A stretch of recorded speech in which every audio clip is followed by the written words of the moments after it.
Zona Psique, el podcast. Un podcast donde hablamos de ti.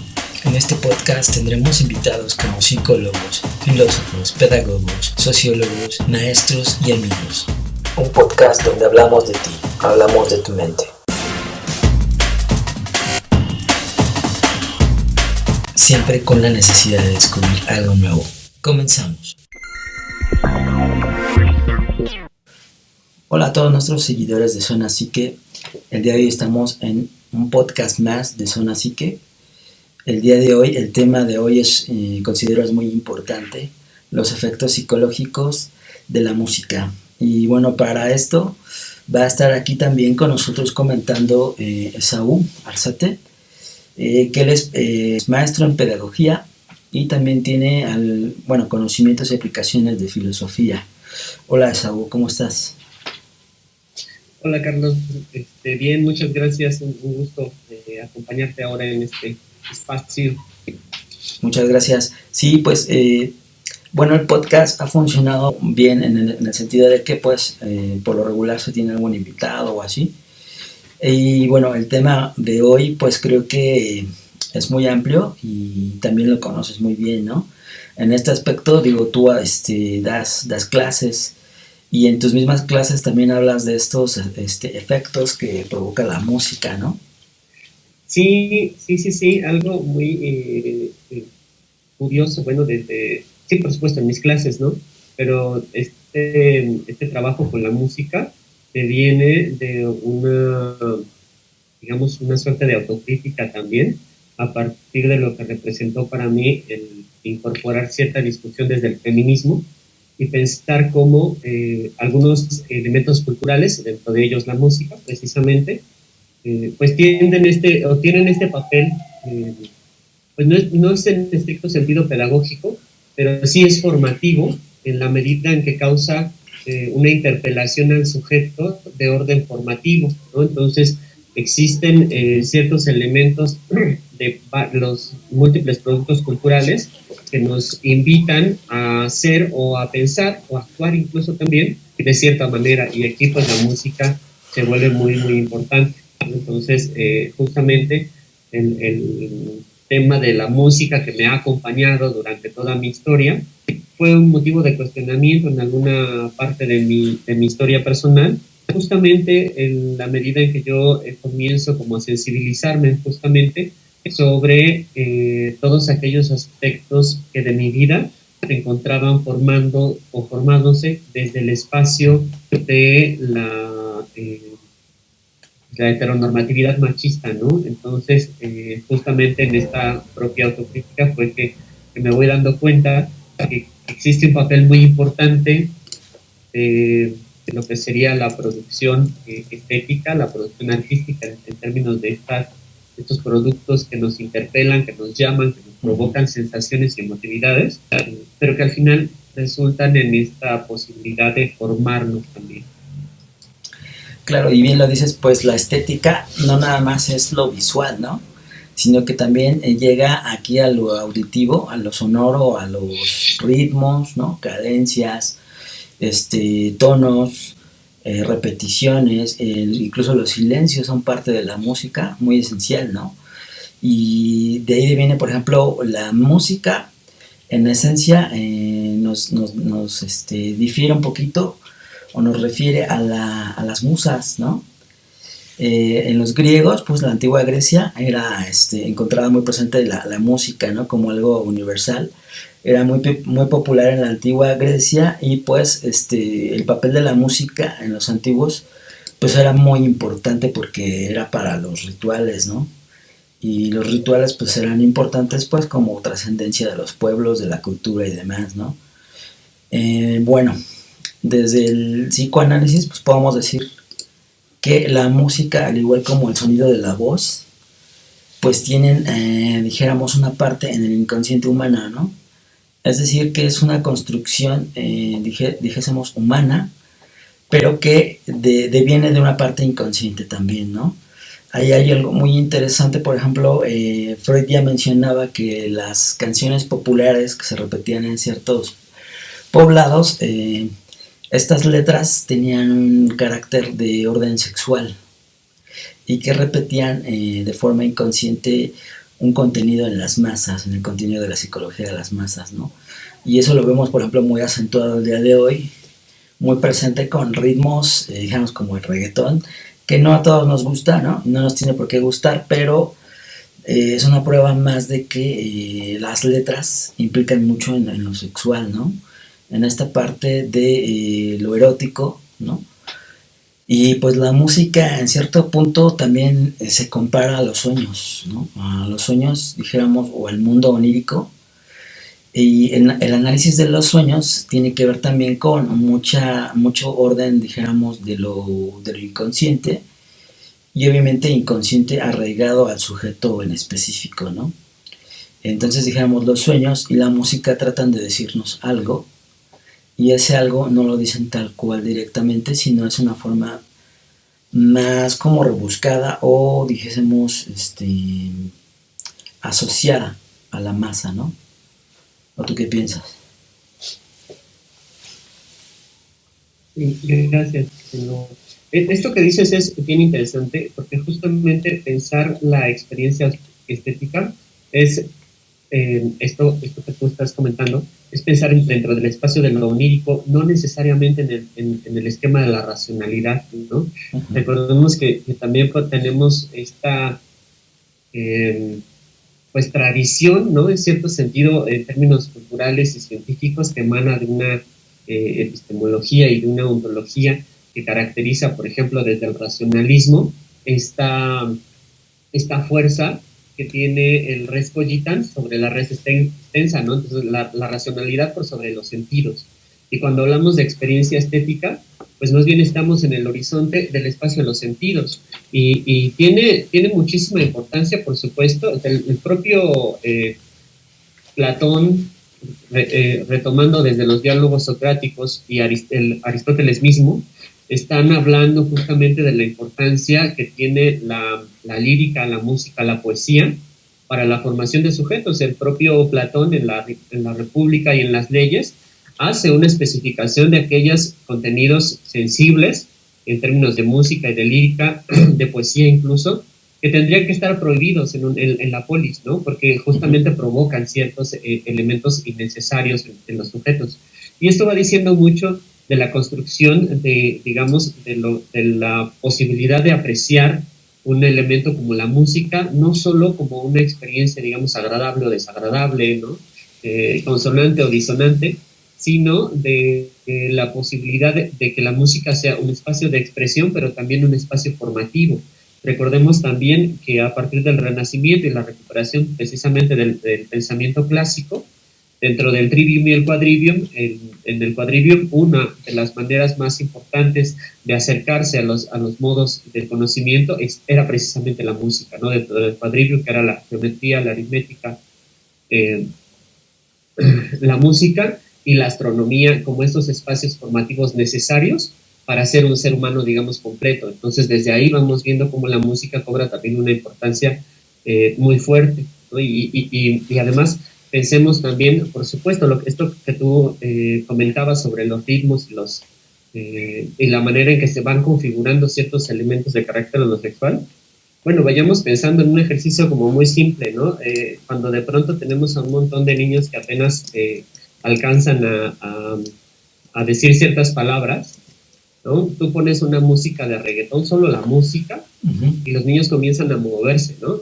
Y es justamente un efecto que por supuesto tendrá que ver más tarde con aspectos formativos, porque hay una interpelación formativa, pero por principio es el efecto de las ondas sonoras sobre los propios cuerpos y sobre la mente concretamente, ¿no? Entonces aquí hay una pulsión del deseo que te lleva, ¿no? De pronto tú escuchas una música en la calle y algún ritmo que incluso de pronto podría no gustarnos está ahí rondando la cara todo el tiempo, ¿no?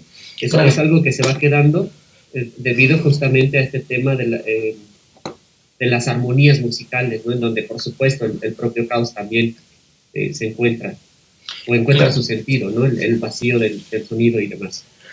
Claro, y es que, bueno, en el pasado histórico, ¿no? De todos los países, culturas, pues tenemos a nuestros antepasados, ancestros, ¿no? Aquí en México, pues aztecas, todas estas sociedades ya tenían, digamos, ritmos, ¿no? Bien marcados, ¿no?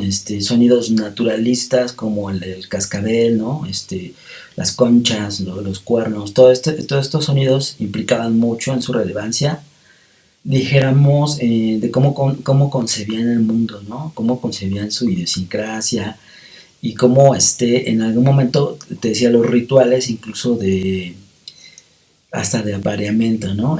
Recordando un poquito los ritos de Eleusis, que fueron, estos ritos duraron en Grecia más de 200 años, entonces te puedes imaginar esto, que era una, como procesión de hombres y mujeres, ¿no? A través de templos. Y al final de estos lograban el éxtasis místico a través del cuerpo, de la unión sexual y todo esto, ¿no?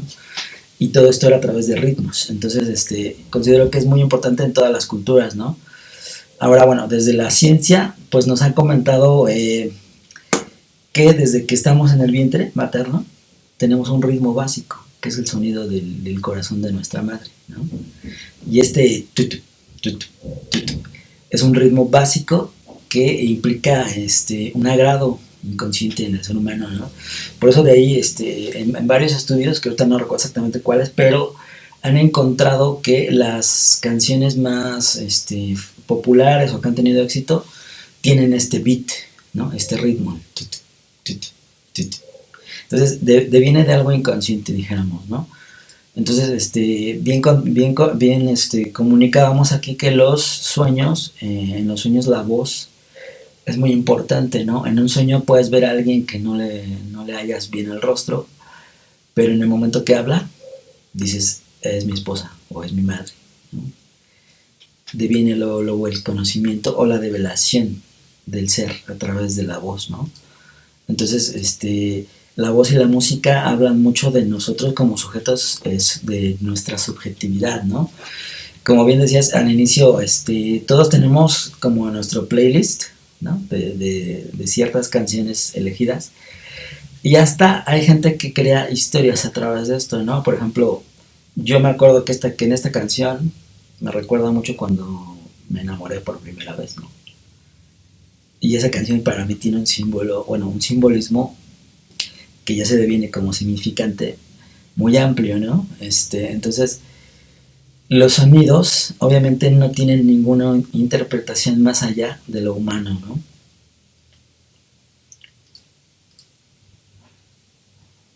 Bueno, yo aquí recuerdo también, ha habido eh, ritmos, melodías importantes, ¿no? Por ejemplo, recordando así brevemente el bolero de Ravel, ¿no? Creado por Maurice Ravel, precisamente es una de las obras musicales pues, más conocidas del mundo, ¿no? Y esta creación pues tiene una influencia en la música, dijéramos, de otros compositores, ¿no? Que, bueno, esta canción tiene una historia porque fue creada, ajá, o recibió el encargo en 1927 de la bailarina y coreógrafa rusa Rubinstein, ¿no? De crear un ballet de carácter, digamos, español. Entonces de ahí viene que el compositor pues comienza a trabajar en esta obra y en un primer título la denomina Fandango, ¿no? Entonces deviene después esta complejidad ateniéndose al ritmo de su propia obra, ajá, y a los fandangos, dijéramos, ¿no?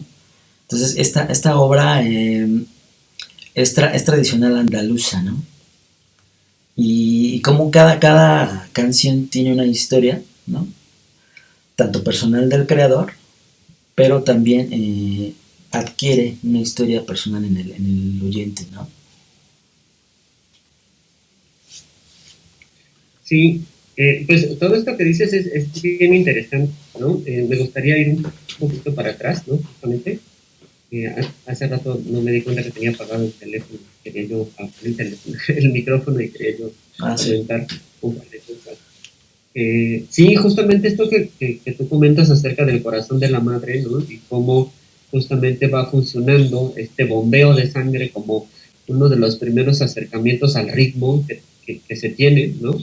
Y cómo se puede pensar en esta posibilidad de que el primer ritmo es justamente el ritmo del corazón de la madre, que percibimos, no necesariamente por los oídos, pero que se percibe digamos, en el propio ser, por medio de la vibración del cuerpo de la madre y del cuerpo propio en esta emanación de la sangre, como un espacio, digamos, de reconocimiento de la propia vida. Y aquí cabe mencionar de nuevo, ¿no? Que regresando al espacio de lo onírico, como todas estas primeras músicas de las sociedades arcaicas estaban dedicadas, como bien decías, principalmente al entrar a estados de éxtasis, ¿no? Claro. Al comunicarse con las deidades, ¿no? A salir del propio cuerpo, del espacio de lo racional, ¿no? Esto que yo comentaba muy al principio. Y entonces aquí tenemos este espacio de producción de sentido del sujeto que no entra necesariamente en el orden de lo racional, ¿no? Pero que se va articulando en términos de sentido de la vida con el sentido que vamos dándole justamente a estas apropiaciones musicales que vamos teniendo a lo largo de nuestra vida.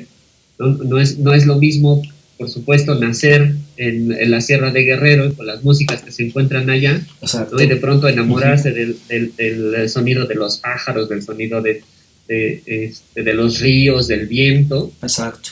¿No? O tener esta apropiación, por ejemplo, de estos sonidos ya más complejos, ¿no? De la música que se podría escuchar, por ejemplo, por supuesto, en la Sierra de Guerrero ponen los corridos, en algunos espacios la polka, además, ¿no? Todas estas musicalizaciones que de pronto también podemos caracterizar desde cierto espacio social urbano como no deseable, ¿no? A nacer en otro espacio, digamos, de la aristocracia, en donde se me permita escuchar óperas, se me permita escuchar música clásica, por supuesto, el bolero de Ravel, por ejemplo, ¿no?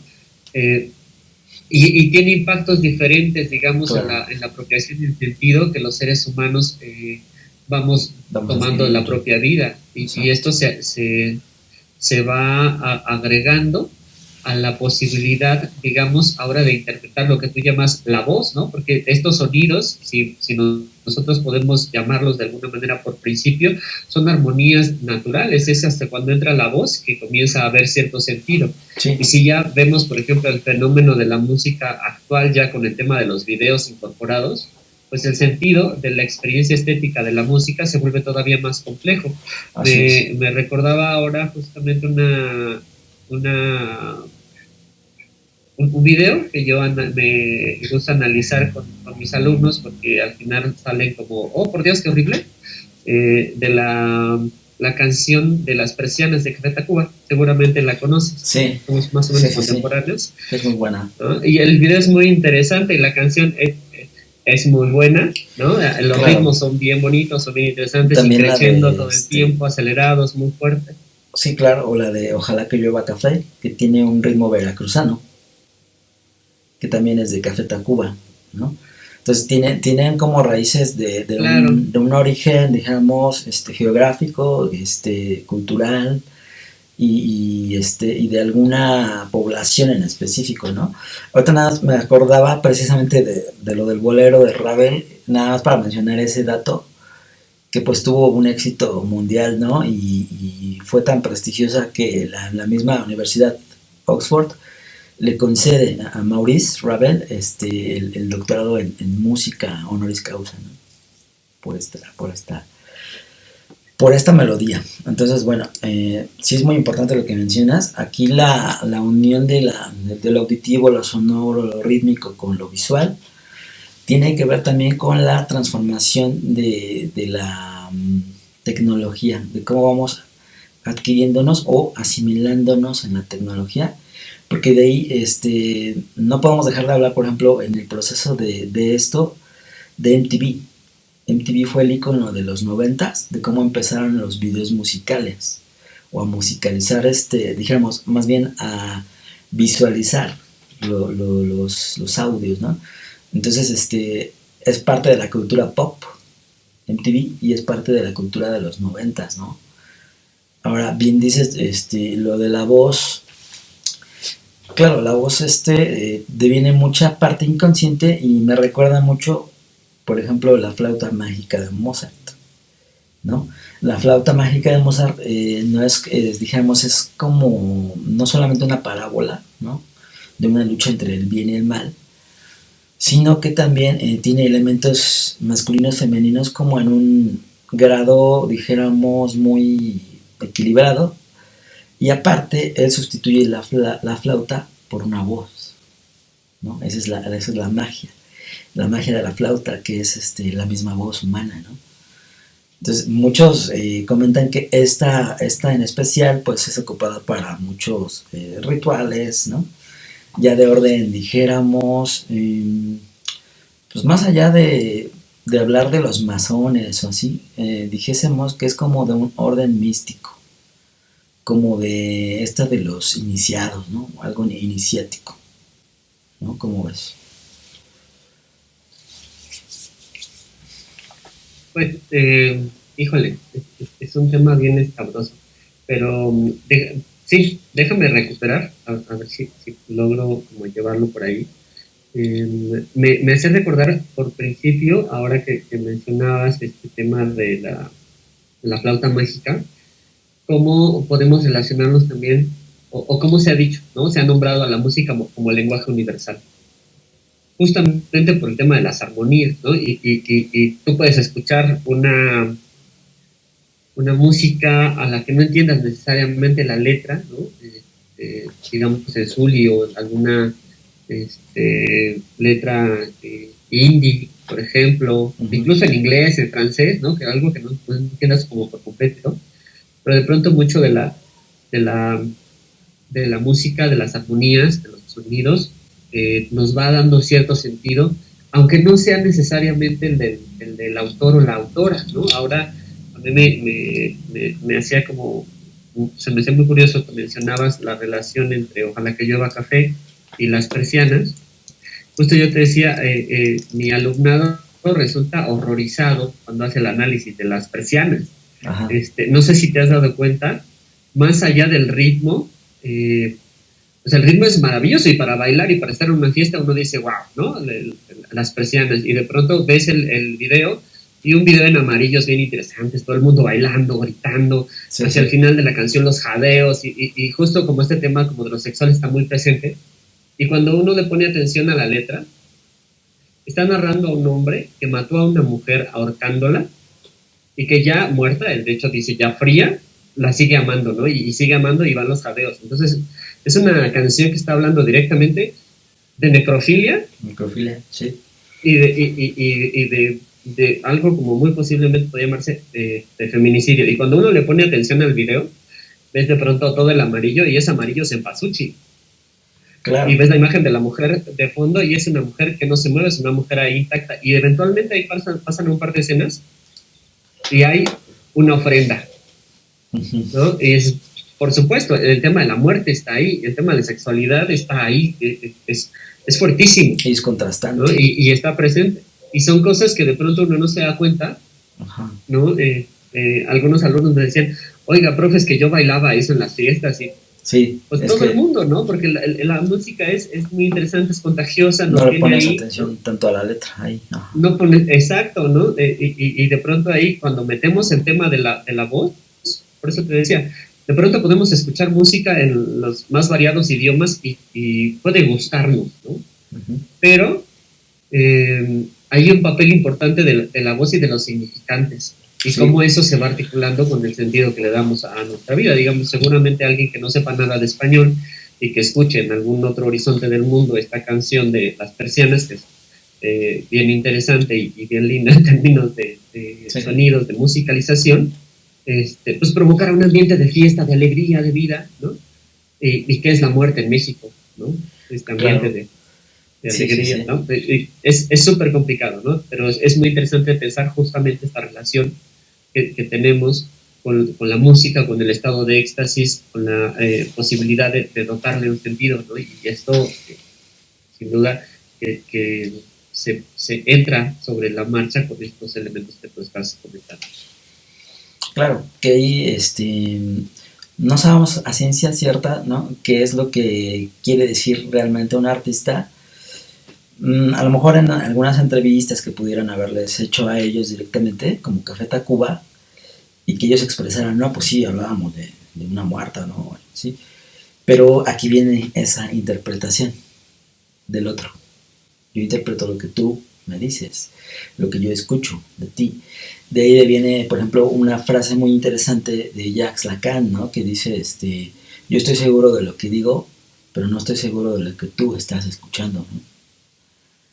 Entonces, sí, la interpretación de las letras en las canciones es muy interesante. Hay una canción que de esa canción se puede hacer todo un documental o todo un podcast, que es Bohemian Rhapsody de Queen, ¿no?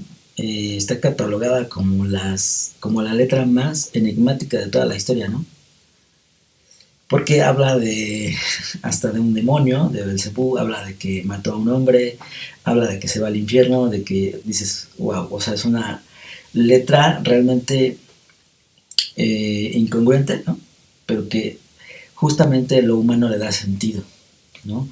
Hablando de otras letras enigmáticas y clásicas, pues Stairway to Heaven, Escalera al Cielo de Led Zeppelin, que también es un icono de las letras incomprendidas, ¿no? Que te digo, de esos dos podemos hacer todo un podcast, pero claramente, ¿no? Y bueno, lo que comentabas, sí, los ritmos, obviamente esa canción, regresando un poquito a lo de Café Tacuba, pues es una canción que tiene un ritmo muy básico, como dijésemos, que te invita a bailar, que te invita, ¿no? Y ya la letra ya es como otro mundo. Puede ser ya otro aspecto de la misma actitud sonora, por así decirlo, ¿no? Entonces, bueno. Sí, y así como... Sí, te escucho. Perdón, y así como podemos encontrarnos estas letras enigmáticas o tan oscuras, podríamos decir, ¿no? Como Bohemian Rhapsody, como Hotel California. Heaven, de pronto, ¿no? Claro. O digamos algunas otras también del género de rock ópera, ¿cómo se llama? Metal. ¿Ópera metal? No me acuerdo. Como Nightwish, como metal. Hay letras, exacto, como Nightwish, que meten muchos elementos muy interesantes que tienen que ver con elementos, digamos, de carácter religioso y demás. Sí, o de pronto cuando metemos, por mencionar algo también bastante más comercial, de pronto a Ozzy Osbourne, ¿no? Ozzy Osbourne con esta canción de Dreamer, que digamos es bien interesante. Cuando uno lee la letra de Dreamer de Osbourne, es como, caray, parece un himno optimista, ¿no? Como Osbourne diciendo estas cosas es muy interesante, ¿no? O de pronto igual también, por ejemplo, estas otras críticas desde el espacio de la música, por ejemplo, en Marilyn Manson. Sí, me acordé mucho de Marilyn Manson. Entre otras. Sí. ¿No? Por supuesto, ¿no? Entonces ahí tenemos incluso como algunos elementos que de pronto tienden a naturalizarse, pero que si se va perdiendo el contexto justamente de la producción de la música, perdemos también el sentido. Esto que tú decías, es importante también pensar, ¿no? Quizá preguntarle a Café Tacuba, oigan, ¿en serio están hablando de necrofilia en la canción de las persianas? Pues ¿qué van a decir? Podría ser, y al final es una expresión, ¿no? Sí. De pronto hay quienes podemos pensar en este otro espacio de sublimación del deseo desde la proyección artística, ¿no?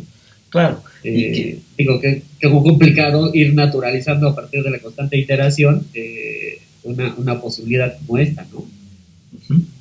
Claro, y que si tú escuchas, por ejemplo, incluso el mariachi, ¿no?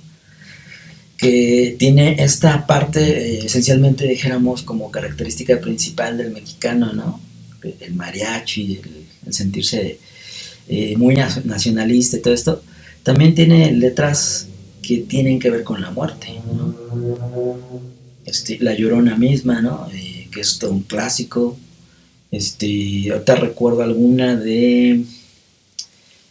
déjame acordarme de esta otra canción que también es clásica dentro de esta música vernácula de México, que me acuerdo mucho de esta canción de José Alfredo Jiménez, El Jinete, ¿no? que dice más o menos así, ¿no? Por la lejana montaña va cabalgando un jinete, vaga solito en el mundo y va deseando la muerte, ¿no? Lleva en su pecho una herida, va con su alma destrozada, quisiera perder la vida y reunirse con su amada, o sea, entonces desde hace mucho tiempo ya lo icónico, ¿no? En lo mexicano, por así decirlo, en la identidad mexicana, pues está esta identidad también de la muerte, ¿no? Hacia la vida también, desde los prehispánicos, ¿no? Dijéramos, tú bien decías lo del ritual de las, del Día de Muertos, poner el altar, ¿no? Esto viene desde los prehispánicos. Claro, sí, en estas comunidades pues nativas de México, ¿no? Precolombinas, ha sido súper importante en México y después, digamos, el eclecticismo que provoca la colonización y después todo el tema de los refugiados y demás, eh, no se ha dejado jamás la relación con el tema de la muerte, ¿no? Este tema, más allá de lo sagrado y del tabú que la religión católico-cristiana, judeo-católico-cristiana, digamos, tiene con los muertos, con la Claro. muerte, en el caso del México prehispánico y de las comunidades nativas o precolombinas, es una relación completamente diferente, porque la muerte no es donde termine la vida, como nos dirá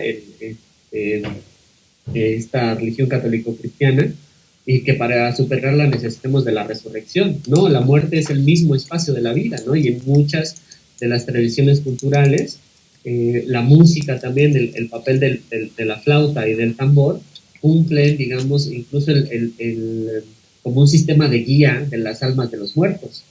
Y aquí se mete es muy, muy fuerte, por supuesto, en la tradición de la mexicaneidad, o de una cierta mexicaneidad, la fuerza de la relación con los muertos, ya sean con nuestros muertos o con la muerte misma.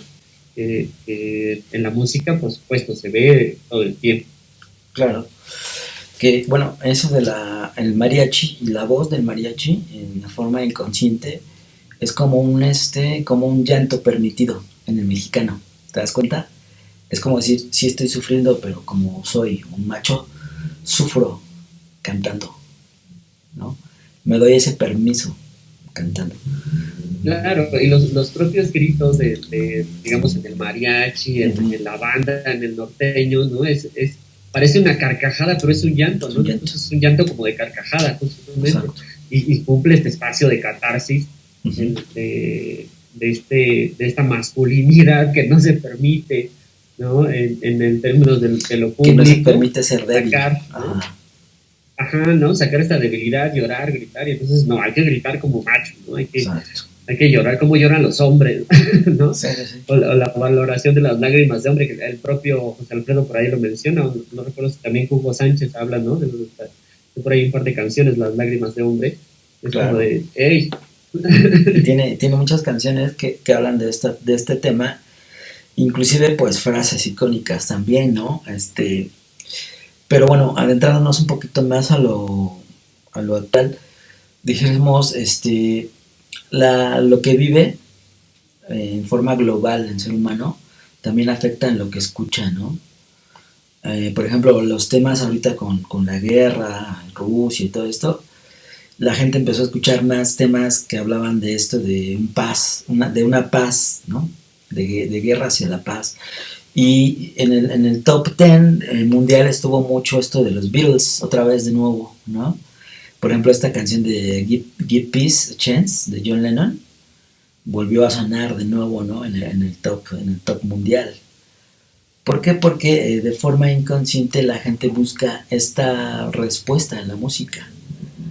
Porque como no la tiene en el mundo real, la busca en una forma inconsciente en la música. O idealista, por así decirlo. Bueno, sí, por supuesto, yo creo que tienes razón, pero aquí también sería importante mencionar como este espacio de afianzamiento de la estructura vital a partir de la música, ¿no? Justamente tú mencionas el tema de la guerra y todo, cómo se volvieron a remontar estas músicas que hablaban sobre la paz, etcétera. pero también incluso pensemos en el tema de la contingencia y de la, ¿cómo se llama? El confinamiento, ¿no? El confinamiento voluntario, como también de pronto a través de la música comenzaron a haber una cantidad importante de spots publicitarios que trataban de enaltecer el ánimo. A mí hay una canción que me gusta mucho, y que es muy interesante de analizar, es de una cantautora española, Rosalén, que se llama Aves Enjauladas, y habla directamente es una experiencia del confinamiento durante la pandemia, ¿no? Y cómo al fin, cuando termine la pandemia, o sea, dejaremos de ser aves enjauladas y saldremos, ¿no? Sí. Como a la libertad. Eso es muy interesante, ¿no? También hubo una cantidad importante de canciones que durante el tema de la pandemia expresaban nuestro encierro, la esperanza de volver a la normalidad, la fuerza para seguir y todas estas cosas, todos estos elementos que provocaban justamente el confort y la posibilidad de como de recuperar cierta estructuralidad, ¿no? Que me parece que también, por ejemplo, eso se ve mucho en todas estas inmensa cantidad de canciones que hablan, por ejemplo, de rupturas amorosas, del género que sea, ¿no? O sea, sí. De pronto encontramos una cantidad impresionante de música dedicada al tema de las rupturas amorosas. Y no hablemos de José José porque digamos, es otro podcast. Claro, sí, por supuesto, ¿no? Pero íbamos viendo cómo la música, las canciones van dotando de estructura al sujeto. Es como, sí, estoy adolorido, me duele, voy a llorar, tengo derecho a llorar y lloraré, ¿no? O no, ya lloré, es hora de salir adelante, ¿no? Y es justamente como este espacio de dotar de estructura, ¿no? O sea, sí, está bien, esto pasa, y nos pasa a todo el mundo. O sea, nos pasa a todo el mundo que en cualquier género musical que tú busques, hay canciones de este sentido, ¿no? Como hay canciones sobre la muerte, que habrá más, por supuesto, en la música vernácula mexicana. Claro. Y sobre pero para todos temas hay músicas, ¿no? Hay una cantidad importante, por ejemplo, de canciones bien interesantes sobre el franquismo en España, ¿no? O sobre las revueltas españolas también, ¿no? Cantidades importantes de músicas dedicadas a la crítica, al social, ¿no? Que incluso ya aquí viene este género precisamente de protesta, rock de protesta, hasta ahí poesía de protesta, ¿no? Que me imagino en algún momento también cuando se llegue a terminar este periodo de guerra, que no sabemos cuándo va a acabar, pero es algo en el que la gente tiene la mirada ahí. Cuando acabe esto, seguramente va a volver a ser famosa esta canción de John Lennon, Merry Christmas was over, ¿no? War's over, ¿no? O sea, Feliz Navidad, la guerra ha terminado. Entonces, siempre le damos como un significado inconsciente a nuestras vidas a través de esto de la música y de cómo la música a través de esta voz también en las letras nos da un cierto confort, un consuelo, o a veces también nos inspira, ¿no? Por ejemplo, músicas inspiradoras, a mí en lo particular, la Novena Sinfonía, ¿no? No sé qué tiene esa canción que te inspira, algo te mueve, ¿no? Hay canciones misteriosas también, ¿no? Por ejemplo, no sé si recuerdas, en algún momento hablamos de esta canción que se llama la danza macabra, la danza macabra, ¿no? Que es una clásica, pero dijéramos es muy enigmática, ¿no? Sus ritmos, sus peculiares sonidos te van atrapando, ¿cierto? Bueno, hablando un poquito de esta danza macabra, ¿no? Que es un poema sinfónico de Camille Saint-Saëns, y se inspira en un poema Henry de Casalis, ¿no? Recrea esta superstición de la danza de la muerte, ¿no? Entonces es una de las piezas más populares de este autor, y esta obra pues se estrenó en París en 24 de enero de 1875, ¿no? Y como, bueno, a mí hasta la época esta canción me sigue erizando, ¿no? Yo la puedo escuchar en la noche y me sigue erizando escucharla, ¿no? Claro, porque justamente mucho del papel de la música es, pues no es precisamente jugar, pero es propiciar como cierta emocionalidad, ¿no? Hay por supuesto, como esta Dance Macabre, que nos puede, pues no estrictamente poner los pelos de punta, pero sí de pronto ponernos a la defensiva, o todas las musicalizaciones, incluso increciendo de la ópera, como uno está al pie del cañón de, caray, ¿qué es lo que va a pasar? ¿Cómo va a terminar? Y de pronto el final en la ópera, pues es una maravilla, ¿no? Sí. Hay como una cantidad impresionante de músicas de ópera que me provocan una emotividad súper fuerte.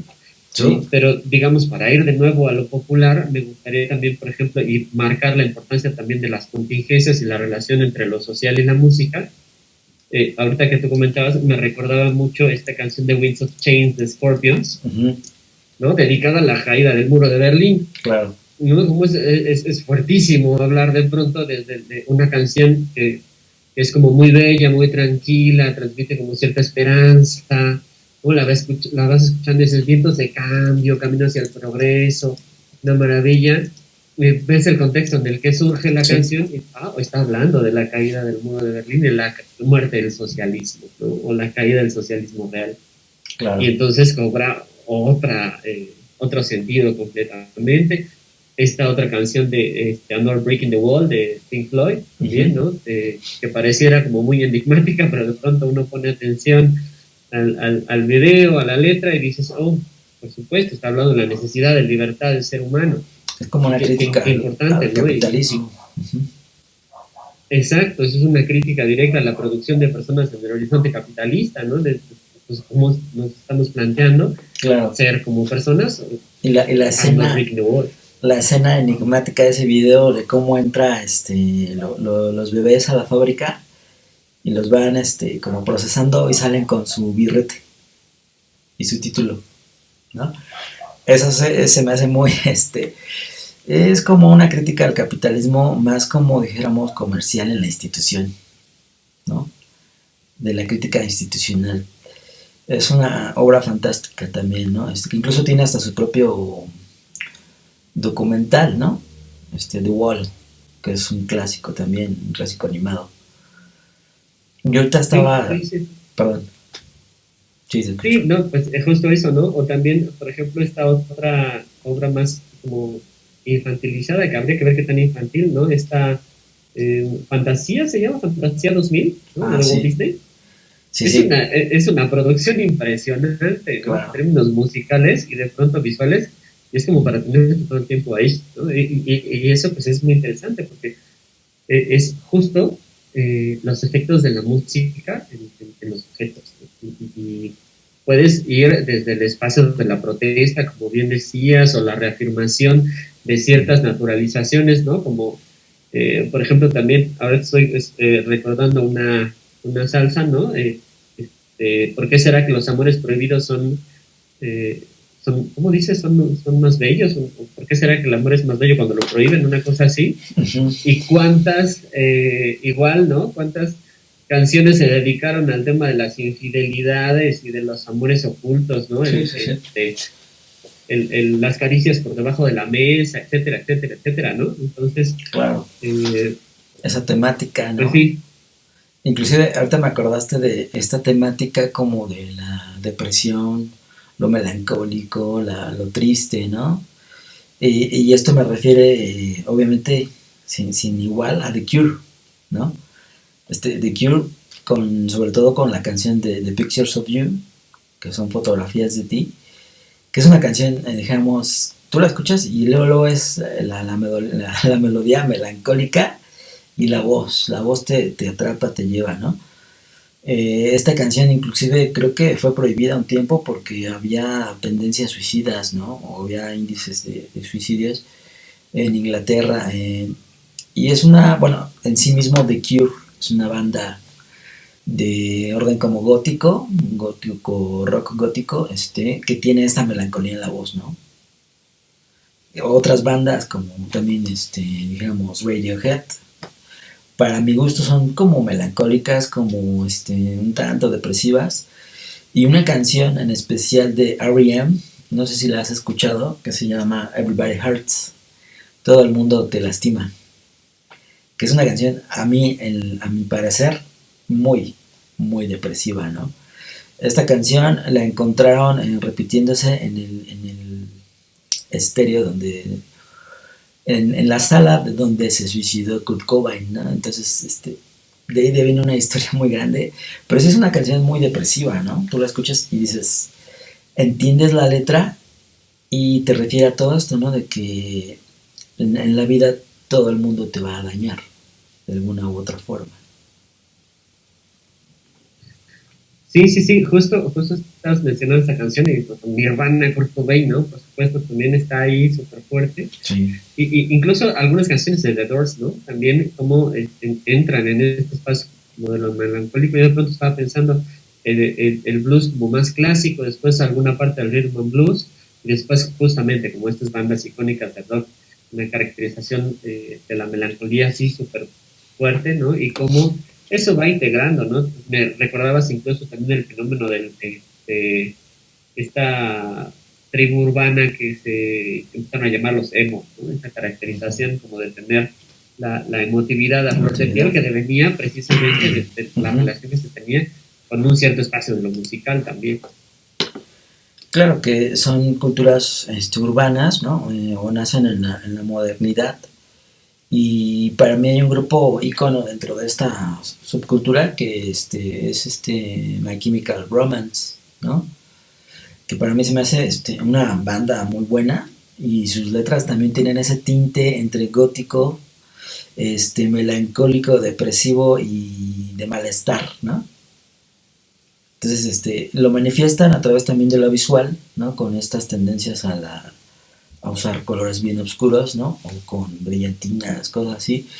Y obviamente, pues, el pintarse los ojos de negro, ¿no? Que es muy básico dentro de la cultura gótica, que también es todo un movimiento que nace en Francia. Y bueno, ya hablando más de esto, de los emos, como bien lo comentas, es más que nada, pues, como un espacio de expresión, ¿no? De decir, estas son mis bandas y este es mi sentido de vida, ¿no? Sí, exacto. Y cómo entonces a partir también de las apropiaciones musicales se va poniendo sobre la mesa el juego de las identidades, ¿no? Uh-huh. Yo recuerdo que antaño, cuando yo empezaba a andar en patineta, de pronto el skate era un skate como muy festivo del happy punk, ¿no? Uh-huh. Eh, era el espacio identitario, ¿no? Y el happy punk y el rock como muy movido era un espacio como de, este es el mundo del skate, ¿no? Este es el espacio en el que voy a mover, ¿no? Todo la recuperación del ska en México, por ejemplo, ¿no? A diferencia de digamos, un poco del ska estadounidense, pero que retoma esta fuerza como de la figura del baile, del movimiento, de la risa, de la burla, de la mella, que después, por supuesto, vino teniendo como sus cambios digamos, abrazó este horizonte como de lo comercial y demás, pero vamos viendo cómo pues hay identidades que giran alrededor de la música, ¿no? Está todo el tema del reggae, por ejemplo, el movimiento rasta, ¿no? Uh-huh. El punk, incluso, ¿no? Claro. El punk pues tiene toda su historia, ¿no? Que ahorita exacto, me ¿no? Y cómo recuerdas surgen a los, bueno, dentro del punk, pues a los Sex Pistols y toda su los trayectoria, Sex ¿no? Pistols, Que los exacto. Sex Pistols, de hecho es la única banda, ¿no? En toda la historia de la música, que antes de sacar un primer álbum ya eran famosos. ¿Por qué? Porque hacían sus presentaciones en vivo muchísimo antes de grabar en estudio, ¿no? Exacto, y ahí tenemos precisamente, digamos, todo el juego de las identidades, más allá de la exaltación de una u otra banda, de algún u otro género. Las identidades son muy claras y se expresan, digamos, desde el espacio de lo musical o se retoma también del espacio de lo musical para poder hablar de una identidad propia, de una identidad particular. Porque pues justo esto que yo comentaba al principio, ¿no? la música nos lleva a una interpelación identitaria de carácter cultural y de carácter social. Y entonces, pues vemos, a partir de la música, vamos naturalizando ciertas prácticas como deseables o como indeseables, ¿no? Entonces, aquí pues es bien interesante este carácter del sentido que se otorga al sujeto desde la música, ya sea la pura musicalización en términos de armonía, o música y letra, o música, letra e imagen, ¿no? Claro, y es que dijéramos, cada corriente musical tiene también una parte en la historia de la, pues vaya, de los pueblos, de los países, ¿no? Que por ejemplo, pues hablando del punk, pues podemos hacer todo un podcast dedicado al punk y no terminamos, ¿no? También se le llama punk rock o tiene sus derivados musicales, ¿no? Y dentro pues de estos le viene también mucha base del metal en sus inicios, del metal como género. Si tú escuchas, por ejemplo, el primer álbum de Iron Maiden, suena como muy base punk, ¿no? Y era Iron Maiden, o sea, el homónimo, ¿no? Y cómo fueron transformando sus sonidos, ¿no? Que sería muy padre hacer Exacto. algo ya dedicado a un género en específico, ¿no? Pues podría ser, estaría interesante, ¿no? Pues meternos de ahí de pronto con algún género en particular, ¿no? O con algún conjunto de canciones, incluso tomar una temática. Yo es lo que hago con el alumnado. Tomo una temática, selecciono varias canciones de distintos géneros y es como de, a ver, veamos si es cierto que en todos los géneros tenemos abuso sexual, si en todos los géneros tenemos pedofilia, si en todos los géneros tenemos... Y efectivamente, si uno le rasca, hay un montón de cosas bien interesantes. Sí, sí, sí, y es que hay géneros y subgéneros, ¿no? Dentro de estos pues hay mucha versatilidad, que inclusive ahorita me acuerdo mucho del garage punk, ¿no? De punk de garage, que por ejemplo, de los iconos, pues los Jazz, ¿no? De Nueva York. Aquí en México, pues me recuerda mucho las ultrasónicas, Jesse Bulbo y todo esto. Y pues bien dices, cada género tiene su expresión y a veces esa expresión tiene que ver con algo cultural que sucede en ese momento histórico. Entonces, por eso hay momentos en los que dices, es que esta canción, este año, ¿no? En específico fue genial para el grunge, en 1990, ¿no? Sonic Youth, Pearl Jam, Nirvana, digamos, fueron expresiones que conformaban una parte histórica, ¿no? Y yo recuerdo mucho una entrevista de Kurt Cobain, que él decía, los dinosaurios de la música, pues se tienen que extinguir, ¿no? Y ya ha llegado el grunge. Y el grunge, hace arte con la basura que nos dejaron, ¿no? A mí me impactó mucho esa parte de la entrevista porque dices, sí, o sea, como con toda esa parte cultural que les dejaron, hacen arte, ¿no? O hacen algo.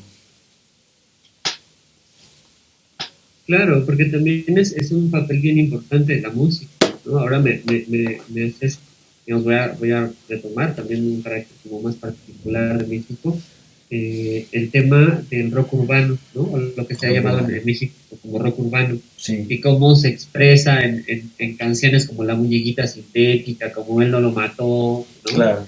Este, Three Souls y in My todas estas Mind. canciones, claro, ¿no?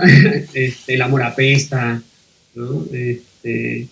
Y todos estos grupos, ¿no? Que están hablando concretamente de un espacio sociocultural que, como lo dicen ellos, está jodido, ¿no? Y eso es bien interesante porque entonces cómo se va apropiando, Banda como Bostic. lo decía Kurt Cobain, ¿no? Del Uh-huh. Steaks, ¿no?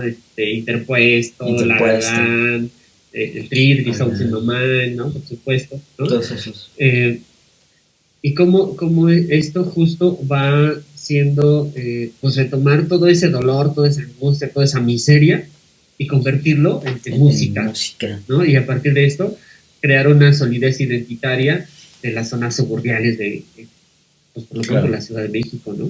Claro, claro. Y ahorita Pero me también recuerdas. de Estado de México, Perdón. ¿sí? Sí, sí, sí, es que este es muy, muy arraigado al Estado de México, a la zona de México, ¿no? que incluso para mí alguien que admiro mucho de este género que después adoptó otra tendencia, digamos más alternativa, es Arturo Mesa, que él se le considera el poeta cantante, ¿no? Porque sus letras son increíbles también.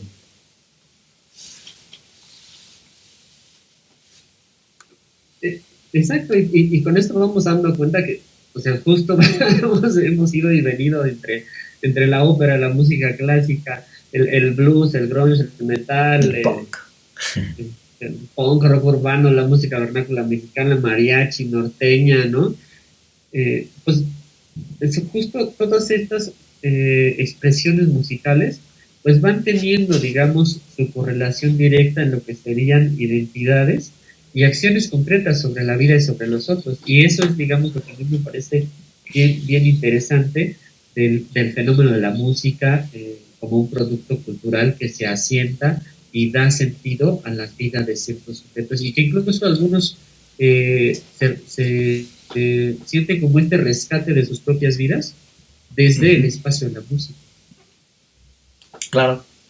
Y es que, por ejemplo, cuando tú escuchas a tus grupos favoritos, tus canciones favoritas, también ejerces como un cierto ritual. ¿Te das cuenta? En el ritual de que a lo mejor me voy a tomar un café y escuchar esta música, me voy a tomar una cerveza o escuchar esto.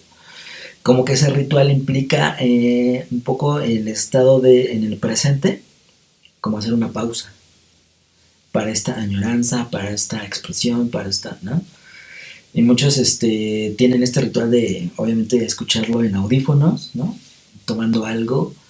Y esta capacidad, bueno, ya hablando del cerebro propiamente, cuando escuchamos música, dijéramos, en volumen así con audífonos, se crea una secreción de dopamina en el cerebro, ¿no? Y eso hace que pues nos guste todavía más ese ritual, nos guste más repetir esas partes, ¿no?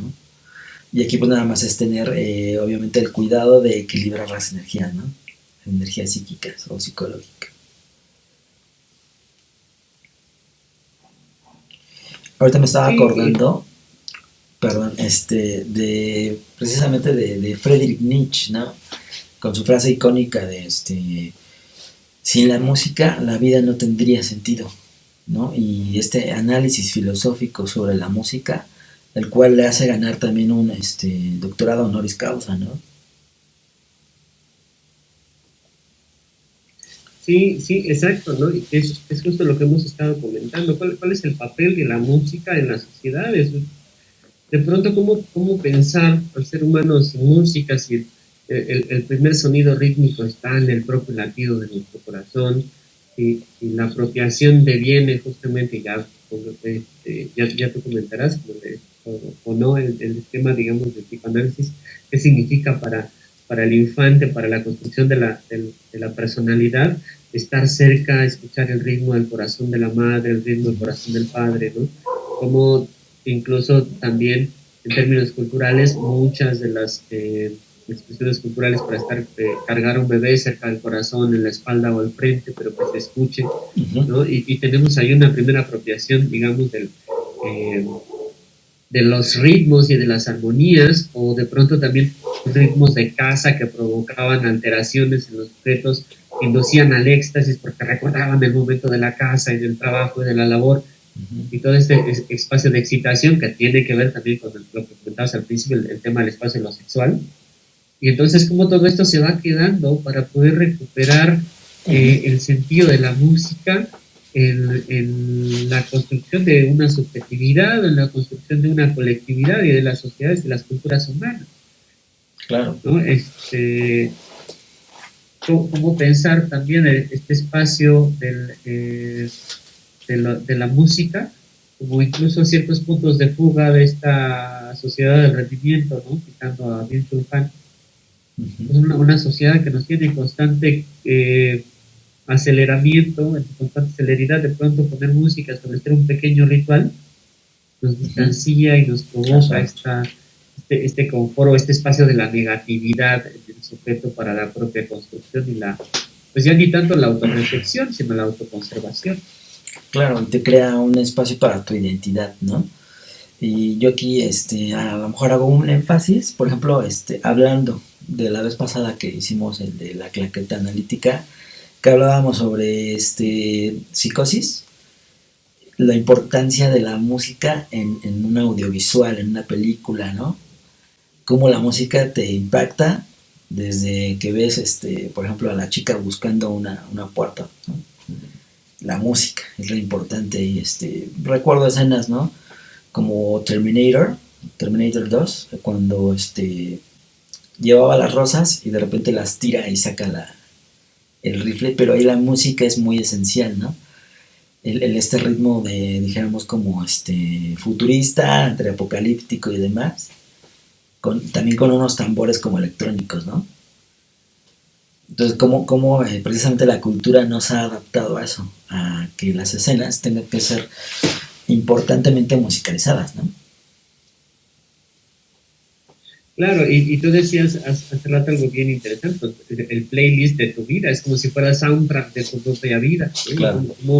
Cómo tú vas organizando tus playlists a partir de aquello que en algún momento, por lo que fuera, te llamó la atención de cierta música. Y en las películas, pues es, digamos, es lo mismo, ¿no? Es como un espacio vital en donde empieza, se desarrolla y termina, y todo está atravesado por musicalizaciones y músicas que predisponen. No es la misma musicalización, por ejemplo, para Psicosis, como bien mencionas, que es tan importante, ya lo decía el propio director que había cumplido con el 30% de la emotividad de la película, estaba en la música, ¿no? Como también, por ejemplo, la importante musicalización de Star Wars, por ejemplo. Exacto. ¿No? De toda la saga de Star Wars, todas las películas, sí. te predisponen, por supuesto, y escuchas y entras en cierto estado de ánimo. O Indiana Jones, ¿no? Me acuerdo también de Indiana Jones. Sí, o sea, es muy importante esa parte, porque ya lo tenemos adherido a nuestra cultura audiovisual, ¿no? Entonces, ahorita me acordé del playlist, Marilyn Manson en 1999, perdón, 1996, saca su disco Antichrist Superstar, ¿no? Y él decía, lo promocionaba como el playlist del apocalipsis, ¿no? Y eso se me hacía muy interesante como su propaganda. Sí, y justo, ¿no? Lo que ya comentabas, vamos diciendo que hay ciertos espacios como epocales y vamos reduciendo de épocas del mundo a espacios de nuestras propias vidas, y, bueno, épocas del mundo, espacios históricos, nuestras propias vidas, películas, e incluso partes del día que uno puede como retomar también de, empecé el día escuchando esto y mira qué estado de ánimo me ha provocado. Entonces eso es digamos, bien importante y bien interesante. Claro, y yo creo que ahorita ya los que nos han escuchado hasta aquí están como que queriendo ya escuchar su canción favorita, te lo aseguro. Y bueno, el tiempo se nos ha ido muy rápido. No sé si te gustaría agregar algo como para cerrar, finalizar, algunas palabras finales, ideas. No, nada, muchas gracias por invitarme a platicar sobre este tema. Es un tema bien interesante, como verán a mí me gusta. Muchas gracias. Sí, pues gracias a ti. Y pues ojalá y se pueda repetir también en otra ocasión que hablemos sobre algo referente a la música, en específico algún género o algún grupo o alguna canción en específica, que te digo, hay unas canciones bien icónicas, ¿no? Que se pueden desprender de un análisis. Claro, sí, vamos pensando y si es posible, pues algo. Pues muchas gracias, Saúl, estamos ahí en contacto, cuídate mucho. No, muchas gracias a ti.